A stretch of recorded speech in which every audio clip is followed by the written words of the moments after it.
सांगलीतील प्रतिष्ठित नागरिक श्री अंबाबाई तालीम संस्थेचे अध्यक्ष, पत्रकार संघाचे राज्य संघटक आणि दैनिक जनप्रवासचे समूह संपादक संजय भोकरे यांच्या हत्येचा कट रचल्याचा धक्कादायक प्रकार उघड झालाय। या प्रकरणी सांगली स्थानिक गुन्हे अन्वेषण पथकाने हत्येचा कट उघडून लावत तिघांच्या मुसक्या आवळल्या। यातील मुख्य सूत्रधार पसार झालाय।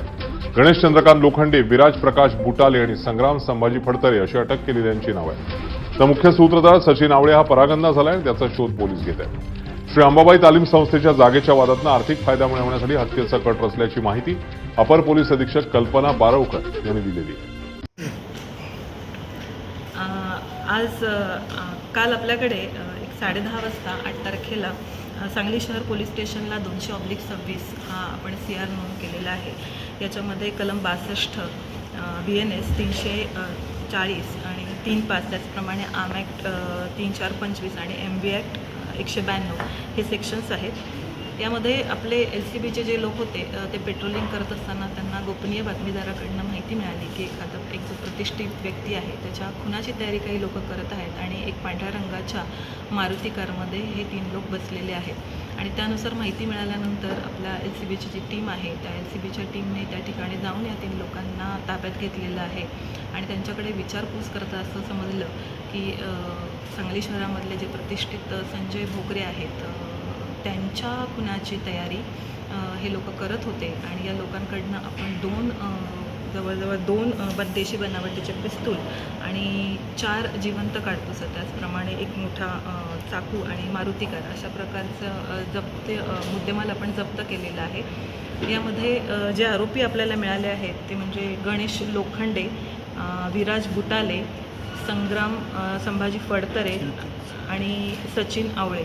याच्यामध्ये सचिन आवळे हा परागंदा आहे आणि 3 आरोपी आपल्या सध्या ताब्यात आहेत। ते सगळे राहणारे सांगलीचे आहेत आणि त्यांच्याकडे विचारपूस करता त्यांनी असं सांगितलेलं आहे की काही जमिनीचा वाद होता किंवा जमिनीचं जे खरेदी प्रकरण होतं त्या खरेदी प्रकरणामध्ये आर्थिक फायद्यासाठी आणि काही आरोपींनी आमच्या वैयक्तिक काही त्यांच्याबरोबर वाद होते याच्यासाठी आणि म्हणून हे लोक हे करायला तयार झालेले होते। म्हणून यांनी अशा प्रकारचा कट रचला होता आणि हा कट रचताना त्यांनी यामध्ये बऱ्यापैकी रेकी पण केलेली होती।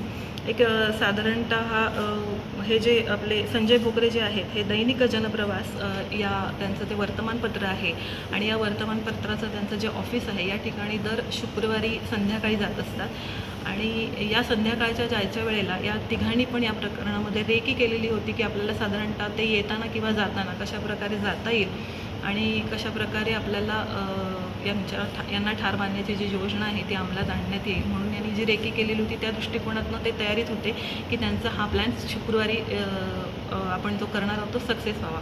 पण आपल्या गोपनीय बातमीदारांकडून LCBच्या लोकांना जी बातमी मिळाली त्याच्यावर आपले SP सर आहेत त्यांच्या मार्गदर्शनाखाली, तुषार जोशी सरांच्या मार्गदर्शनाखाली आपण व्यवस्थितपणे या गुन्ह्याला प्रतिबंध करण्यासाठी आपली पण योजना आपण जी होती ती अंमलात आणली आणि हे काही करू नये किंवा हे करताना आपण आरोपींना ताब्यात घेतलेलं आहे आणि अशा प्रकारे मुद्देमाल आणि आरोपी आपल्या ताब्यामध्ये आहेत। फक्त या घटनेमध्ये आपल्याला जे आरोपी मिळालेले आहेत त्यांनी जो हा कट रचलेला होता त्याच्यासाठी त्यांचा काही आर्थिक फायदा होता किंवा हे फक्त जमिनीच्या वादाचा प्रश्न होता की वैयक्तिक त्यांचे काही प्रॉब्लेम्स होते किंवा इतर कोणी याच्यामध्ये आणखीन सहभाग आहे याचा आम्ही शोध घेत आहोत। आता सध्या या तिघांनाही 11 तारखेपर्यंतचा PCR मिळालेला आहे। मुख्य आरोपी जो आहे सचिन आवळे तो सध्या परागंदा आहे। तो मिळाल्यानंतर सुद्धा आम्हाला त्याच्यामध्ये त्याची नक्की कुठली दिशा आहे हे ठरवता येईल आणि त्याप्रमाणे आम्ही तपास करत आहोत।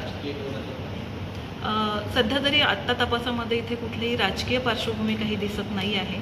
केवळ काहीतरी जमिनीचा वाद किंवा आर्थिक फायदा एवढंच कारण दिसून येत आहे।